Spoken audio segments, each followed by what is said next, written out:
Fl-laqgħa tal-Kunsill Ewropew bejn il-mexxija tal-Istati membri tal-Unjoni Ewropea fi Brussell, il-Prim Ministru Robert Abela tenna l-pożizzjoni ta' Malta favur appoġġ politiku finanzjarju lill-Ukrajna li jkun konformi mal-liġi internazzjonali u tal-Unjoni Ewropea li jagħti prevedibilità u garanzija ta' stabilità finanzjarja.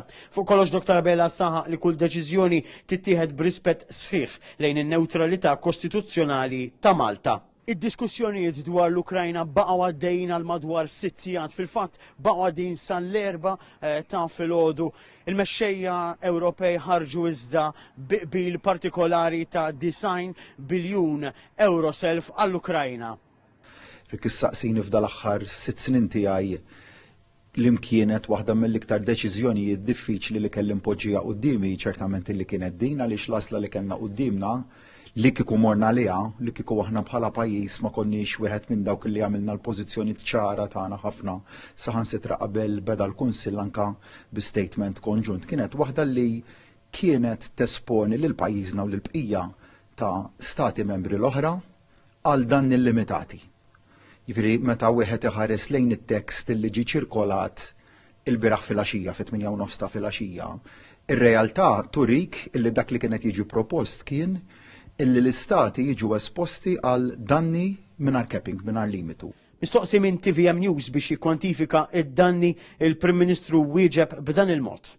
Kieku il-naħa Russa fitxet l-exposure għad-danni u li dwar rrid ngħid ukoll kien propost li jkun hemm dik li tissejjaħ il-joint and several liability, ġifieri kulħadd espost flimkien u li jista' jiġi mfittex solidalment, jiġifieri flimkien. Ma tistax tagħti ammont massimu ta' kemm setgħu jkunu dawk id-danni. Apparti l-Ukrajna iżda diversi temi oħra kienu diskussi fosthom waqt laqa bejn diversi mexxejja ftit qabel is-summit illi tratta l-immigrazzjoni. U se jkun hemm deċiżjonijiet ambizzjużi xi ttieħdu fix-xhur li ġejjin u determinat li nkun wieħed minn dawk kif kont sa mill-bidunet għax dejjem attendejt għal laqgħat ta' dan il-format illi nsibu soluzzjonijiet li jkunu ġusti dejjem għaliex tiftakar hawnhekk li qed nittrattaw dwar fenomenu li huwa sensittiv u delikat ħafna qed nitħattu dwar il-ħajjiet ta' bnedmin fl-aktar mumenti vulnerabbli tagħhom, però fl-istess waqt qed nittrattaw ukoll ma' ċrieki ta' kriminalità organizzata. Il-mexxejja ħadu wkoll kont tal-iżviluppi fil-Lvant Nofsani u l-progress fl-implementazzjoni tal-pjan ta' paċi fir-reġjun.